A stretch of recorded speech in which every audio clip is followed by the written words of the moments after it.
você conversa com os seus pacientes, você percebe que existe um acolhimento por parte das organizações? Porque a gente deu, né, dois cenários tristes que, ai, eu vou controlar as horas da pessoa, eu vou, né, fazer um reconhecimento facial, igual você falou, eu vou ter outros, eu sobrecarrego aquele colaborador de atividade, porque aí eu tenho certeza de que ele está executando, né, aquilo que as demandas que foram entregues a ele e tal. Então, tem algumas estratégias, mas você percebe também na fala dos seus pacientes apoio ou acolhimento das empresas com relação a esse tipo de síndrome? Olha, assim, da experiência de consultório, de alguns pacientes que eu atendi, que passaram, né, pela síndrome de burnout, as empresas entendem, acho que também porque são obrigadas a entender de algum modo, porque o paciente precisa ser afastado. Né, o paciente, no caso, mas o Sim, o colaborador, colaborador, né, sim. precisa ser Precisa ser afastado. Ele não afastado, é. tem condição de continuar trabalhando. Né?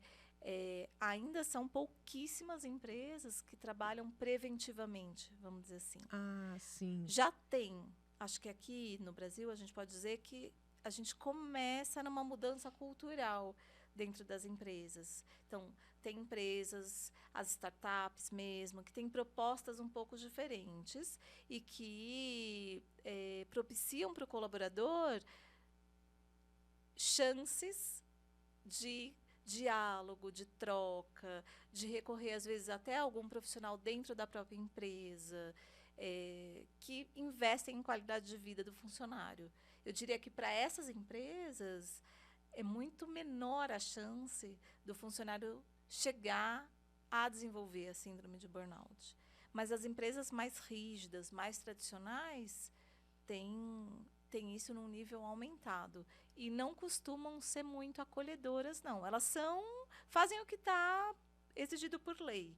Então, dão o direito do funcionário de ser afastado, oferece algum tipo de assistência, mas não é muito mais que isso, não. É o básico. Assim. E fora a amorosidade, né? Também quando a pessoa vai sair de licença.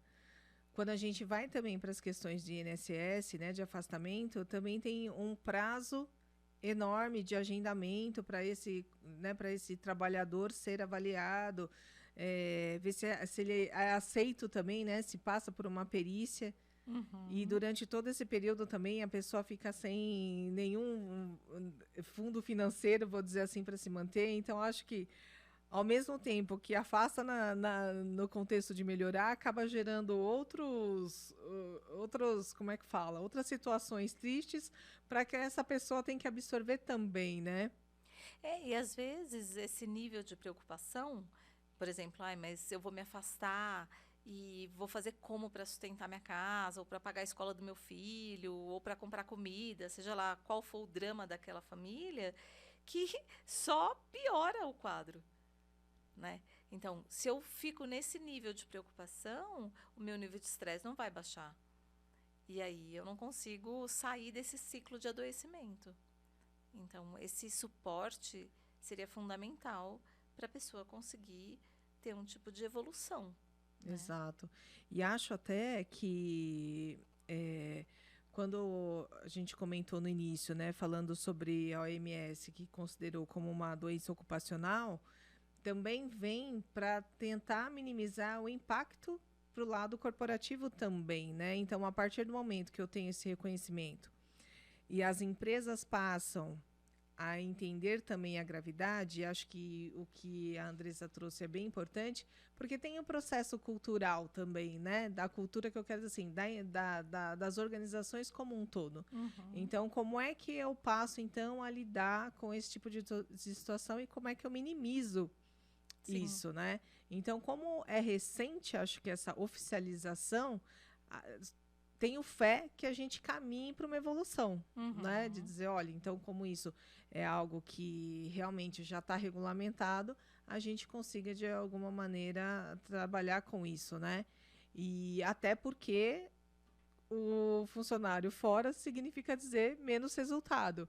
Então, quanto mais eu garantir que a saúde dele, né, dentro do ambiente de trabalho, né, física, mental, ela esteja ok, então a gente consegue aí garantir que essa pessoa ela vai performar melhor, ela vai se sentir mais segura dentro do ambiente de trabalho dela, né? Então ela Sim. consegue de alguma maneira aí produzir, como é que eu vou dizer, com mais segurança, firmeza, né? Mais dona de si. Uhum. Esse é o espírito das empresas mais modernas, né? É Sim, você ter já se sabe, tem um monte de pesquisas aí que comprovam que quanto mais satisfeito o funcionário está, mais ele produz e menos ele adoece.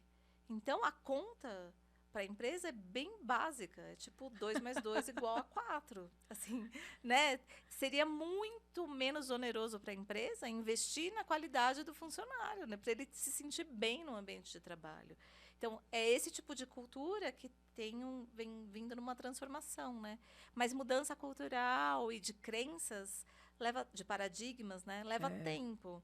Então, mas acho que a gente está nesse caminhar aí. Acho que é um processo que está acontecendo. nossa, e torcemos, né, para que evolua. E para você que está assistindo a gente aí e está gostando do nosso conteúdo, não esquece de se inscrever no nosso canal e deixar o seu like.